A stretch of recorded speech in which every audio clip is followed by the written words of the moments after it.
Bienvenidos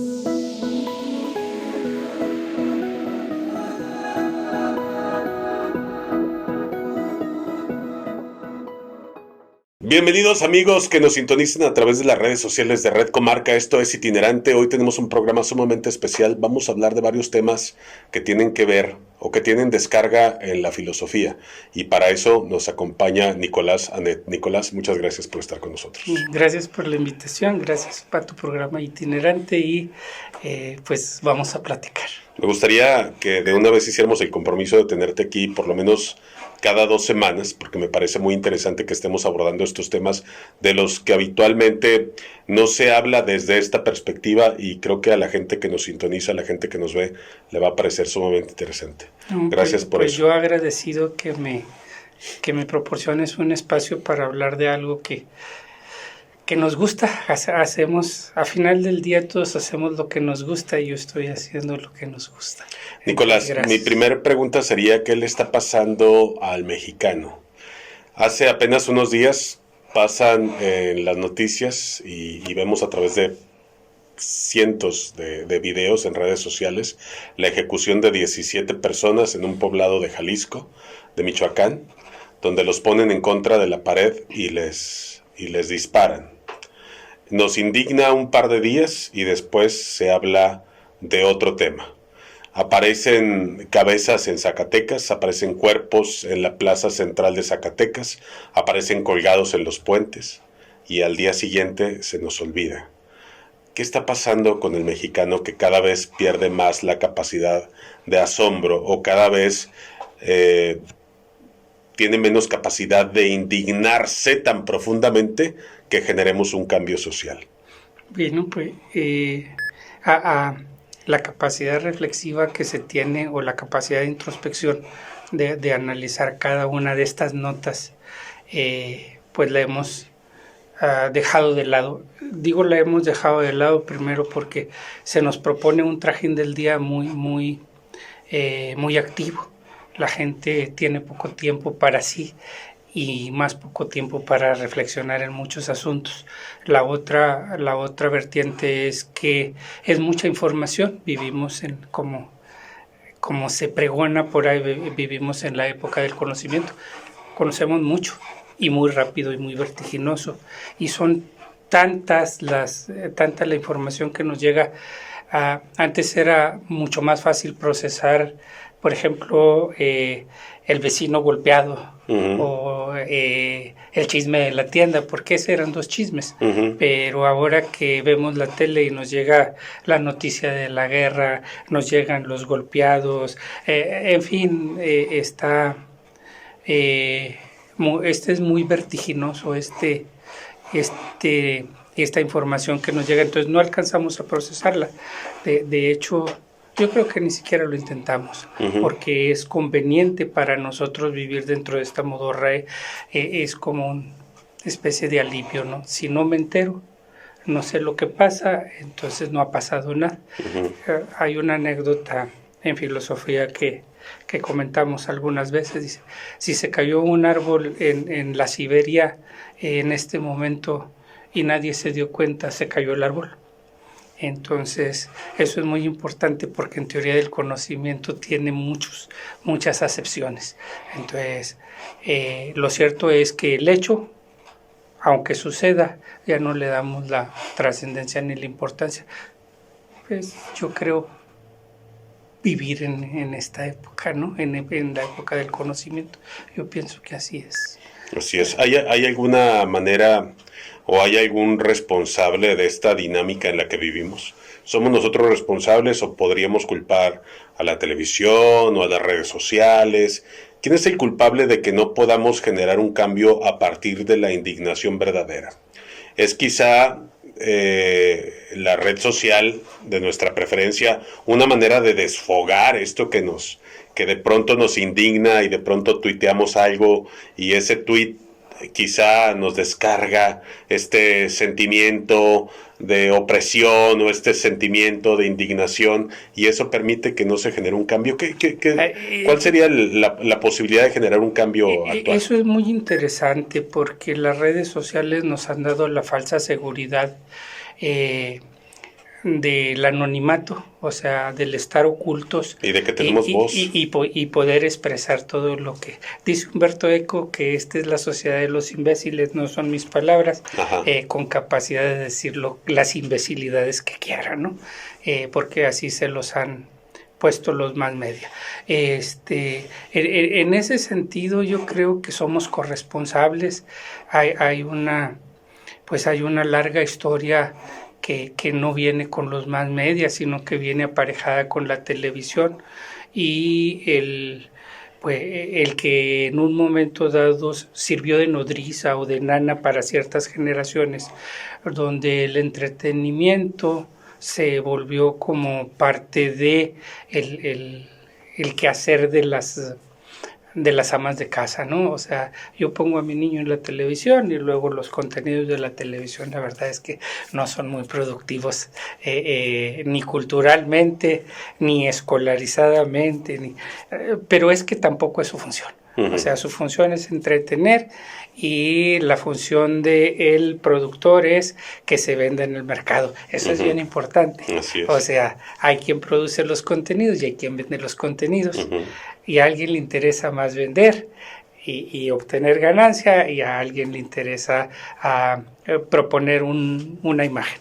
Entonces, en ese sentido, pues es muy larga lo que pudiéramos analizar pero no sobre culpas, yo pienso que más sobre responsabilidades.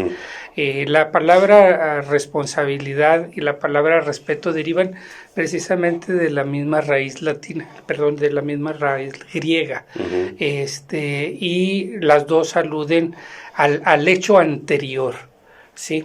O sea, por eso cuando se habla de respeto dicen respectum, ya en latín.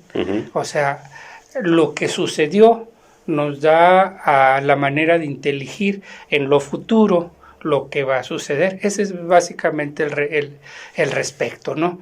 O sea, por eso mucho de lo que sucede y que no hemos tenido el tiempo de analizar concienzudamente, esa sí es nuestra responsabilidad. Pero mucho de lo que se propone desde el status quo del Estado, que es quien en un momento autoriza las cargas educativas, quien en un momento autoriza las cargas de los contenidos televisivos, que de alguna manera sistematiza los contenidos en los medios digitales. Acuérdense que Luis Echeverría, creo que fue Luis Echeverría, se dejó sin papel prácticamente todos los periódicos porque no le gustó la crítica. Entonces, todas estas cuestiones son reales. Son históricas, ya no se puede decir que estamos suponiendo. Lo que sí nos permite ver es que hay una intencionalidad de dejar en cierto nivel de conocimiento y en cierto nivel de cultura al grueso de la población, y eso, si me permites, pues es lo que nos tiene postrados. El grueso de nivel de la población en México no es tan inquisidor como quisiéramos.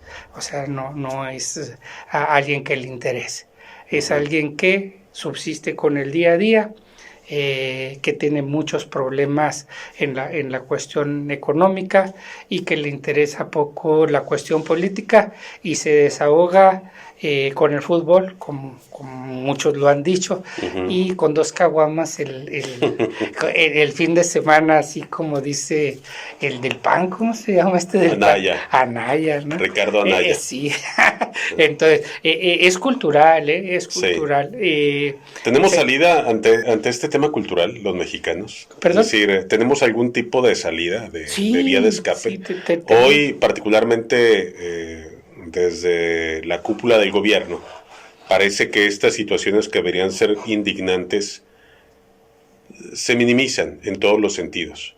Cuando hay, digamos que cierto grado de responsabilidad sobre lo que está pasando hoy en el país, desde la cúpula de una conferencia de prensa se desestima todo lo malo que está sucediendo en el país. Cuando no hay manera de culpar al del sexenio anterior, que aparentemente no es responsable de nada, hay que irse 2 sexenios atrás para culpar al presidente en turno. 10,000 años, 15,000. Exacto, los que sean, ¿no? Los que sean necesarios para no encontrar responsabilidad del gobierno actual en lo que está sucediendo. ¿Qué pasa entonces con la capacidad del mexicano de identificar dónde sí hay un discurso y dónde lo único que hay son una cadena de estupideces que parecen no tener fin. Yo vuelvo a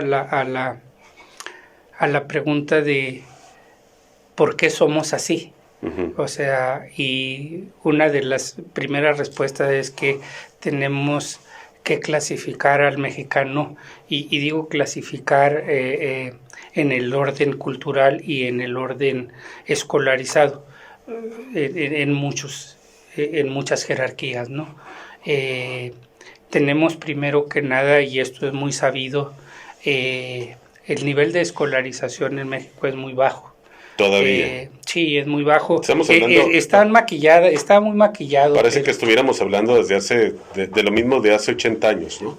Sí, si esta plática la tuviéramos hace 80 años, estaríamos hablando del mismo tema. Sí, yo creo que no entendimos muy bien a José Vasconcelos cuando desde la Secretaría de Educación propuso que si no elevábamos el nivel de cultura y el nivel de lectura de la población, México iba a seguir exactamente igual.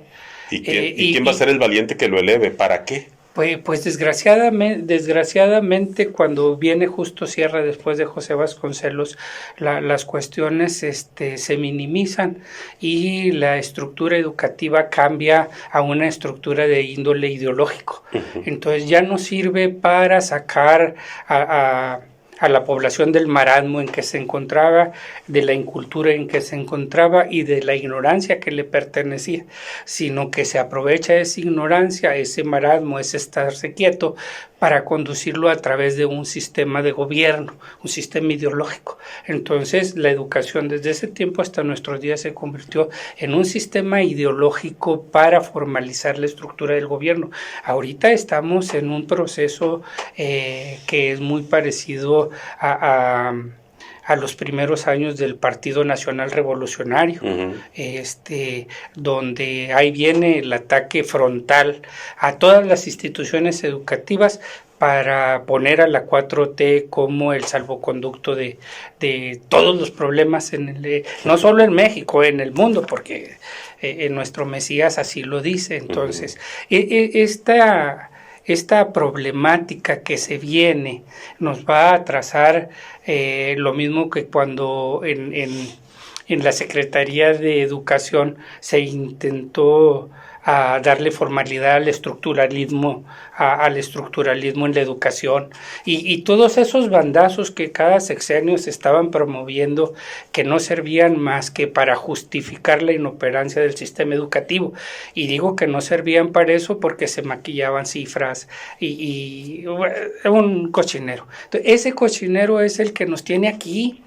O sea, lo triste es que de ese mismo cochinero que se entendería desde el ámbito educativo oficial, es el mismo cochinero que se propone en todas las estructuras particulares. Ahorita oía un comentario acerca de la Universidad Iberoamericana. Pues es lamentable que instituciones que en un momento dado pudieran dar mucho prestigio y de instituciones que pudieran elevar el sistema educativo, es lamentable que se estén sometiendo a los caprichos de las estructuras ideológicas del momento. O sea, están sometidas, totalmente sometidas, y podemos hablar de con claridad. ¿Será por seguridad? ¿Será por instinto de supervivencia? ¿Será por una conveniencia real? ¿Por qué existe todo ese sometimiento del que hablas? No solamente quizá del sistema universitario o de la educación privada de este país, sino además de un gran sector empresarial. ¿Es conveniencia? ¿Es inteligencia? ¿Es instinto de supervivencia?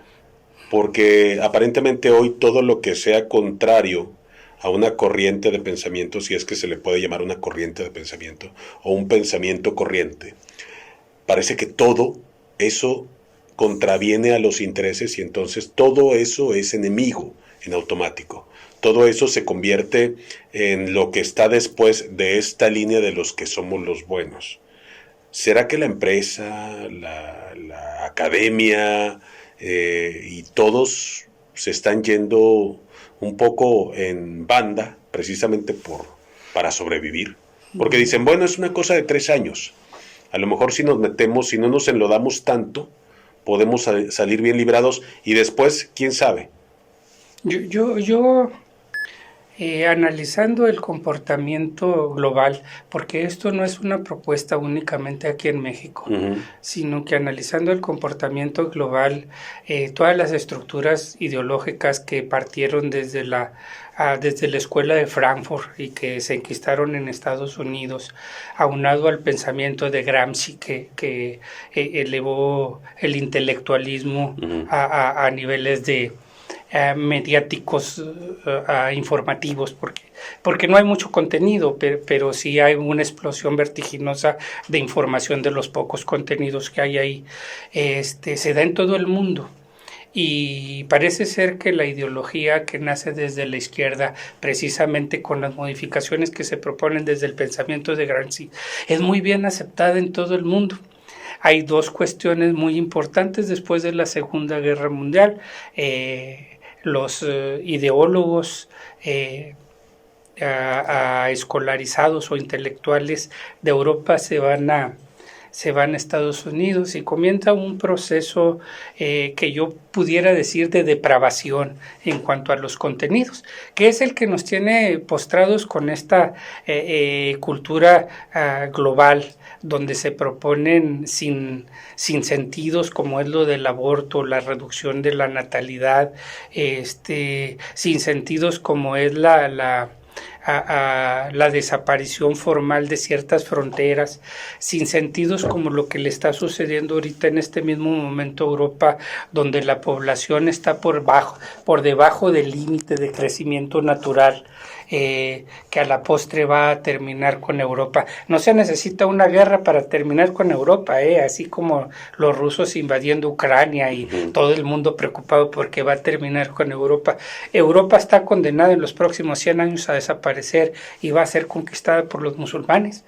O sea, cualquier investigador con 2 dedos de frente lo puede percibir. Este es un proceso ya muy largo que lo han echado a andar desde hace mucho tiempo y que desgraciadamente está sometido a nivel mundial todas las poblaciones. Si usted quiere dinerito para que en México se muevan ciertas estructuras, tiene que tener el pensamiento homogéneo junto con la ONU. Y todas las propuestas que de ahí salen, de control poblacional, de los derechos de la mujer, de la igualdad de no sé quién, que si nos sentáramos en un análisis puntual, así y me traen al filósofo que propone todo esto, en 5 minutos se cae la mentira. En 5 minutos podemos decir que esta es una desviación. Y en esos 5 minutos me corren del set y me dicen que estoy hablando de algo políticamente incorrecto. Así es. Esa es la tiranía con la que los sistemas mediáticos de poder están oprimiendo a todos, y de repente los empresarios dicen, como el del Bimbo es muy honesto, es católico, el tipo tiene una estructura gubernativa dentro de la empresa muy especial, habría que ver todo eso. Pero es enemigo del presidente. Es enemigo del presidente. Sí. Es una persona muy centradita, entonces de repente pues lo atacan todo el mundo. Entonces, porque así está funcionando la estructura del poder. ¿Están mal? Sí. ¿Qué es lo que podemos hacer los mexicanos? Yo creo que es de abandonar nuestro nicho acomodaticio, esta molicie que nos propone estar sentados todo el día y empezar a hacer cosas. Yo creo que no se necesitan hacer grandes cosas así. La época de los héroes ya quedó un poquito en el pasado. Se necesita formalmente levantarse temprano y poner un granito de arena, y si todos lo ponemos esto... ¿Cómo le vamos a hacer para superar una dinámica en la que las elecciones se ganan por dádivas? Es quizá ya no es una cuestión actual, no es una cuestión de este sexenio, es una cuestión muy arraigada en la política, en la política electorera mexicana, en la manera de ganar las elecciones. Pero hoy particularmente el tema preocupante es que quien quiera gobernar tiene que mantener una carga de beneficios sociales que impactan a la economía de nuestro país. Ya lo dijo. Y que no tiene sustento, además, que no hay realmente un sustento que permita mantener esta carga financiera sobre el Estado sin que genere una crisis posterior. ¿Cómo vamos a hacer para ganar una elección en contra de esta corriente en la que hay cierta cantidad para el joven que no estudia, hay cierta cantidad para la mamá soltera, hay cierta cantidad para un adulto mayor? Si sumas otro adulto mayor es otra cantidad de dinero, si sumas un hijo es otra cantidad de dinero, y hace rato fuera de cuadro hablábamos de que hay hogares que hoy reciben quizá hasta 30,000 pesos. Sí, reciben mucho más que por existir. Que dos trabajadores que ganen 3 salarios mínimos. Yo te quería poner un ejemplo. Hace algún tiempo me tocó estar en un semáforo y noté algo muy particular. A la persona que vendía chicles nadie le compraba, pero detrás pasó un indigente pidiendo dinero. No estaba vendiendo absolutamente nada. Te aseguro que recibió más dinero porque quizá a los mexicanos nos duele más ver la indigencia que premiar el trabajo, que premiar los ejercicios en los que la persona está tratando de ganarse el dinero de una forma digna. Esto quizá está pasando en este club. ¿Cómo vamos a hacer para superar eso? ¿Quién va a ganar la elección si ahora gana el que más le pone? Primero, el análisis del indigente está incompleto. Ajá.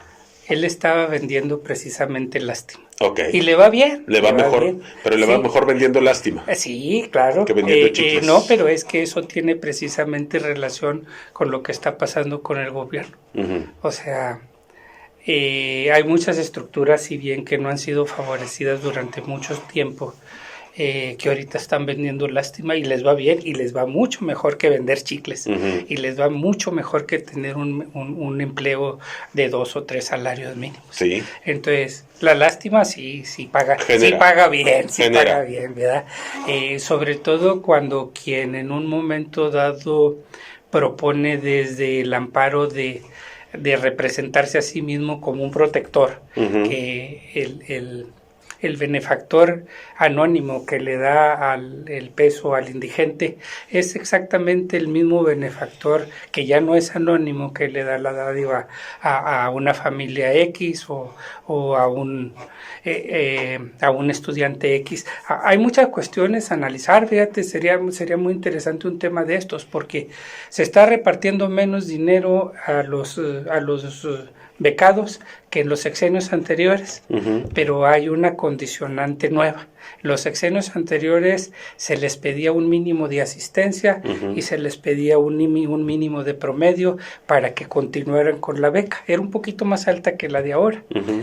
Y ahora ya no se les exige nada y se universalizó la beca. Antes, si no estabas inscrito y estabas ahí y comprobabas, no. Ahora ya simplemente vas, te inscribes en el programa, vas y te apuntas y ya no vas en todo el año y ya recibes tu beca. No pasa nada. Esta es una de las cosas que han cambiado.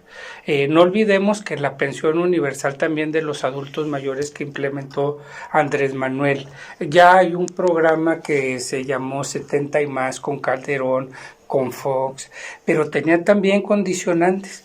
Si usted es pensionado y recibe de algún tipo de pensión 1,050 pesos o 1,100 pesos, usted ya no es candidato, porque uh-huh. Le vamos a dar su pensión y otra pensión y vamos a desproteger a los demás.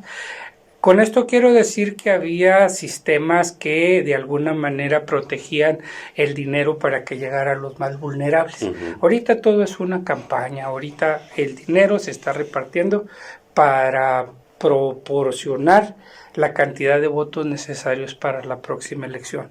Me preguntaba sobre la democracia, es que es un tema bien apasionante, ¿no? La democracia es la peor de las falacias. Uh-huh. Técnicamente tenemos una brillante posibilidad de el día 10 de abril. ¿No? La verdad es que yo creo que no va a ganar Andrés Manuel. No.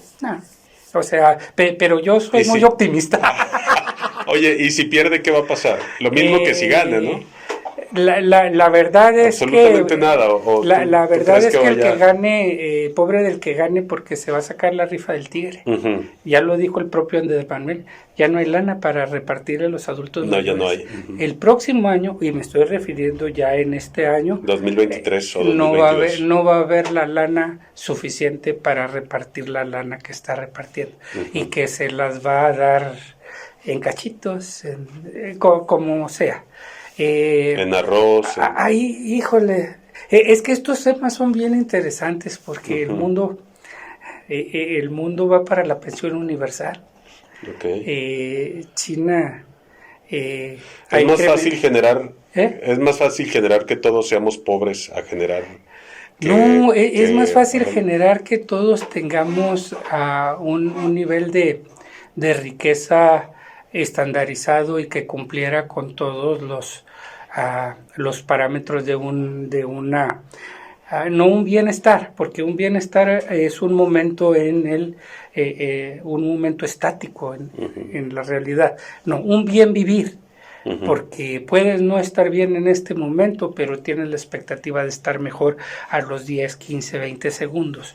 Y más es cuestión de actitud y de esfuerzo propio que del bienestar, que es un momento estático. Ok. Es algo que te pueden prodigar desde afuera, y el bien vivir implica tu propia naturaleza y tu propio esfuerzo. Por eso no hay que hablar mucho del bienestar, hay que hablar del bien vivir. Aparte, el ser humano es dimensional. Cuando estamos hablando del bienestar, estamos hablando del momento estático en el que comes o del momento. Y el bien vivir implica tu propia espiritualidad, tu propia fortaleza, tu propia vencimiento de la ignorancia. Son muchas cosas que son mucho más constructivas para un ser humano que el estar ahí como una fotografía, ¿no? Nico, ¿a qué le atribuyes que un diálogo que sirvió para que Hugo Chávez se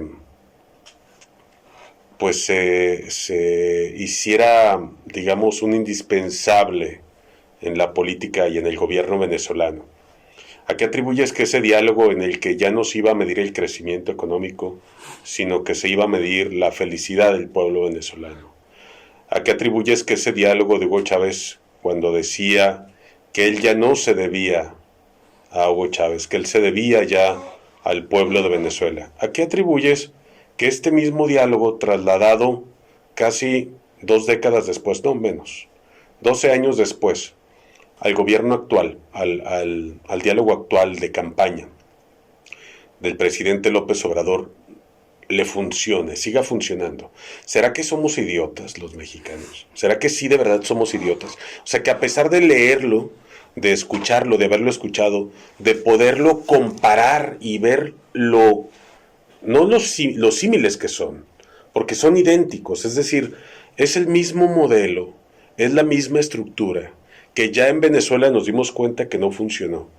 ¿Será que somos tan estúpidos para comprar eso que ya nos dimos cuenta que no funcionó? No. Un producto obsoleto. ¿Qué le pasa al mexicano? ¿Tendremos salida o No, vamos por el mismo camino y va a pasar exactamente lo mismo? Yo creo que generalizar no es la opción. Ajá. Y creo que en este país hay mucha gente que ya se dio cuenta de que esta estructura de gobierno propuesta desde un populismo demagógico, como lo es la estructura de Andrés Manuel, es una réplica que estuvo en Venezuela, pero es una réplica que estuvo en Brasil, pero es una réplica que estuvo en Nicaragua. Y cuando pensamos en por qué la gente que tiene una mediana cultura, que sería ahí donde estarían las mayores interrogantes, y cuando pensamos en gente que tiene una preparación casi intelectual, y votaron a favor de este régimen, y algunos lo siguen apoyando aún con todas estas vamos a decirlo con todas sus letras, ¿verdad? Con todas mentiras, porque son mentiras. Iba a decir una palabra grosera, pero hoy no me dejo, nada más, okay, porque perfecto. Sí las dijo, ¿no? Entonces tenemos primero que enfocarnos en el nicho de intereses. O sea, ¿por qué ciertos intelectuales están apoyando a Andrés Manuel con todo y todos los hierros que ha tenido, con todo y todas las pifias que ha tenido? Sí, hay cosas muy claras, ¿no? Como Epigmenio Ibarra, por ejemplo. Innegables. Hay cosas muy claras como Pati Fernández. Así, yo cuando le digo mentiroso, señor presidente, se lo puedo mostrar casi 6,000 veces. No, pero no va a pasar absolutamente nada. La realidad es que no va a pasar absolutamente nada. Entonces, ahí pues hay muchos intereses creados dentro de las izquierdas, pero hay muchos intereses creados dentro de los que en un momento dado tienen el poder económico, como los Slim, los dueños de Televisa, los Salinas Pliego y todo eso, que no les interesa, pero ni un comino la patria, no les interesa ni un comino el estar bien de la gente. A ellos les interesa su negocio. Y creo que les ha ido mejor con este gobierno que con los gobiernos neoliberales espurios y todo lo que decían, Pero en la cuestión de lana les ha ido mejor con ese que no les iba a dar ni un 5. Entonces, yo creo que navegan con la bandera que les conviene. ¿Qué va a pasar? Yo creo que la gente o el grueso de la población de la clase media, que ya ha sido bastante agredida, que fue básicamente la que le dio el cambio por el discurso de la corrupción. No hay ninguna duda de que tenemos muchos problemas de corrupción. Lo que siempre los hemos tenido, insisto, no es privativo de este gobierno. Lo que se me hizo muy raro es que Andrés Manuel, con la historia que tenía, pues es que era más proclive él a la corrupción que cualquier otro. Y entonces tengo amigos que me dicen, es que no lo vimos. Le digo, no, espérate, no me hagas pensar que eres un estúpido reincidente, porque ya cometiste la estupidez. Ahora no me digas que no te diste cuenta. Sí te diste cuenta y quisiste hacerlo. O sea, quédate con uno nada más, no seas un doblemente estúpido. Es un muy buen amigo que votó por Andrés Manuel y que ya se dio cuenta de que no funciona. Entonces, yo pienso que la clase media tiene que despertar. El sistema de partidos en México es un partido que ya dio mucho de sí, que está muy desgastado. El sistema democrático en el mundo es un sistema que según Aristóteles es el peor de los sistemas, pero propuesto desde la ideología de la izquierda, el sistema democrático se convirtió de un sistema democrático de partidos a un sistema democrático de institución a humana. Con esto quiero decir que metieron la democracia a la familia, metieron la democracia a las instituciones educativas, metieron la democracia a la iglesia, metieron donde no tiene nada que hacer ninguna estructura electorera. Sin embargo, son de las propuestas que se dan desde la izquierda, que pasan ahí por la ONU y son políticas que se volvieron globales. Por eso tenemos muchos problemas, no aquí, sino los tenemos en el mundo, pero en realidad la estructura para la democracia no es la mejor. Y voy a poner nada más como botón de muestra uno de los ejemplos del por qué no. Porque no somos iguales. O sea, y la democracia exige que todos seamos iguales para que todos tengamos la misma capacidad de elección. Pero no somos iguales porque hay gente muy ignorante, hay gente muy preparada, hay gente que no conoce a sus votantes, hay gente que no sabe de sus votantes, hay gente que no tiene ni la más remota idea de qué está haciendo en este mundo y sin embargo hablan de democracia, ¿no? Entonces yo creo que sí habría que revalorar muchos aspectos en muchos sentidos, pero ahorita en nuestro país lo que urge es que la gente tome conciencia de que las cosas no van bien y de que van muy mal, y de que no nos podemos permitir el lujo de volver a empezar con una carga tan grande como la que viene. Porque si ahorita están hablando de que las cosas van mal, espérense a que termine el sexenio para ver cómo va a suceder algo muy similar que con López Portillo. No vamos a tener para comprar papel de baño, porque la inflación está superando el grandioso aumento al salario mínimo que dio el presidente, ha sido rebasado por la inflación en más de un 2%. O sea que en vez de subir el salario, destrozó otra vez la economía. Y esos son análisis muy puntuales que cualquier economista los ve. Ahí está, señor presidente, no sirve, aunque tenga otros datos. Él tiene otros datos y tendrá otros datos de manera perpetua hasta que se acabe. ¿Cuál es la solución para un cambio en este país? Que se desfonde esa caja que está ahorita beneficiando a la madre soltera, al estudiante que puede no ir a la escuela, al hombre sin empleo, al becario, al adulto mayor. ¿Es la solución que se desfonde y que entonces nos demos cuenta de que el mal realmente, de que sí venía el lobo? Pues ojalá y no suceda, porque ese va a ser un problema, pero para todo el país.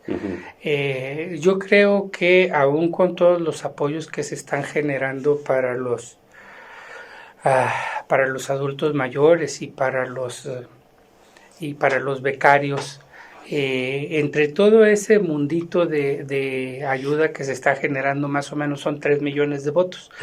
Es muy significativo cuando las elecciones son mediadas por un 2%. Tampoco gente va a votar. Pero si se toma conciencia, realmente si se toma conciencia de que tenemos problemas y eso lo tiene que pues formalizar la clase media.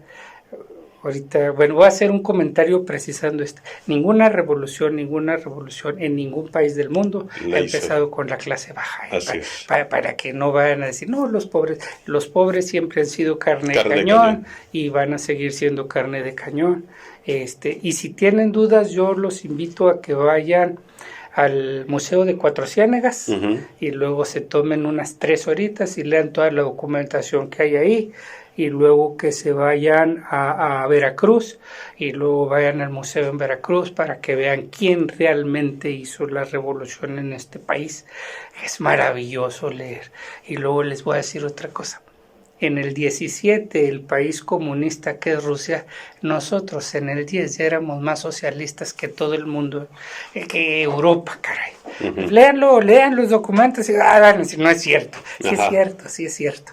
Vayan y lean todos esos documentos porque vale la pena ver que nosotros somos un país socialista desde la revolución para acá, básicamente. Nico, pues muchas gracias por estar con nosotros. Ojalá que nos acompañes en un par de semanas. Creo que hay mucho que abordar y la realidad y la actualidad nos da muchos temas de cuáles conversar. Ojalá que nos acompañes aquí y que podamos hablar de que pronto haya algún cambio que nos permita más o menos visualizar un mejor futuro para el país.